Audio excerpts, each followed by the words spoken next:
Ooh, the Gump goodness. Now, I'll probably use the Gump Report intro for this, because I haven't figured out if I'm ever going to make a intro video for this, because this is still just an idea. Okay, first video, Cedric Alexander. Let's get right down to the dirt of this. Cedric is done. He's probably got a 90-day, I do believe, on the website that I saw NoDQ. No, was it? I can't remember. Bodyslam or NoDQ.com talked about him. He's done. He's got probably a 90-day compete clause. He can't do anything. But what does this actually mean? What do we actually have in this situation with Cedric Alexander? I know one person said, Cedric is gone. I don't want to see the Hurt Business. Bring back the Hurt Business. No. Why do you want to bring back the same old damn thing? Yes, it worked. But the problem here, and I'm making it very clear to anyone who says, dude, why not bring back the Hurt Business as the Hurt Syndicate? Have Cedric Alexander, have Shelton Benjamin, have MVP, hell, have Bobby Lashley, all four of them together. No! You got to understand something. Right now, we have no idea how long the Hurt Syndicate is going to work. That's something you guys don't want to hear.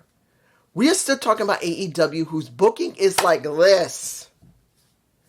And when it comes down to it, throwing Cedric Alexander into AEW, where maybe they will put him in the Hurt Syndicate, but if they do or they don't, we're still talking about Tony Khan, who's booking people incorrectly.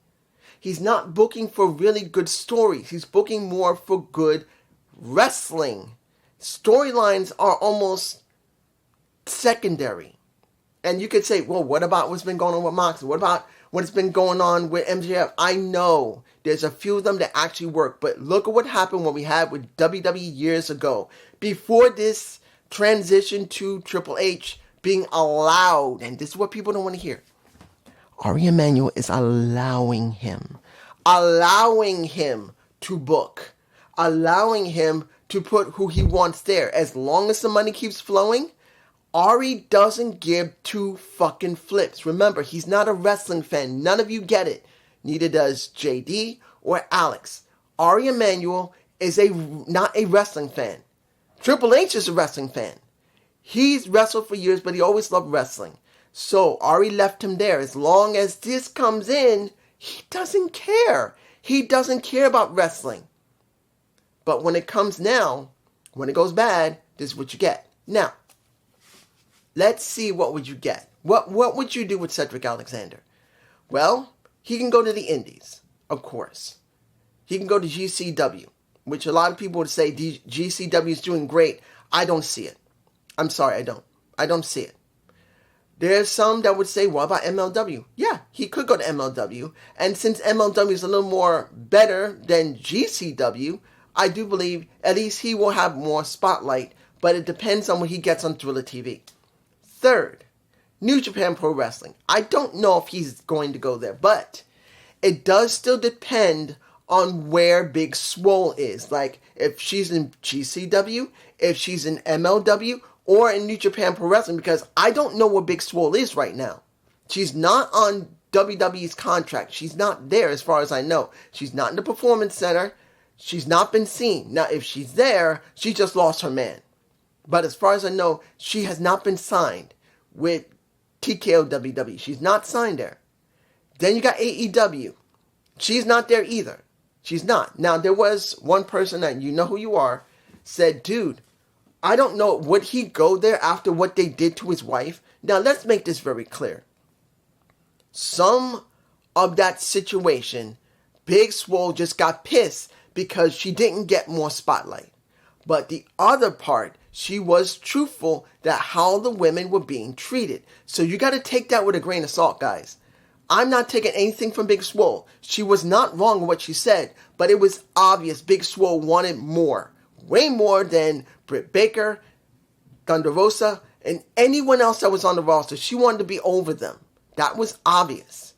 But this is what we got from Big Swole. Now, will he go there? I hope he does not. Again, I don't want to see him in the Hurt Syndicate, and I don't want to see him being on TV and ending up with nothing, because they're already pushing Ricochet, working with Swerve. Do you actually think they're going to push Cedric?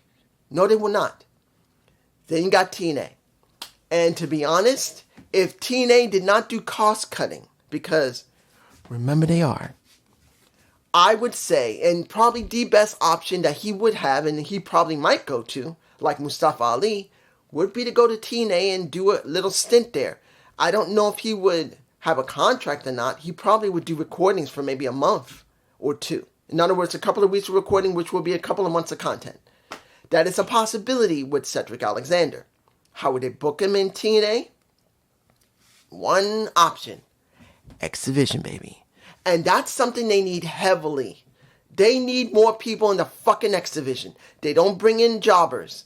And I'm not saying he needs to be a jobber. They need more wrestlers in the X division like they need more wrestlers when it comes to the tag division and the world title and the knockouts title. Hell, the women's, the TNA knockouts tag championships, they need fresh meat to go through and they're not doing it. So the best for him, go to TNA, probably do a couple of weeks of recordings, see if they like him, and maybe they'll hire him for a short 6 months to a year stint. You never know. But it's just me. Peace, and I hope you enjoy the first Gump goodness.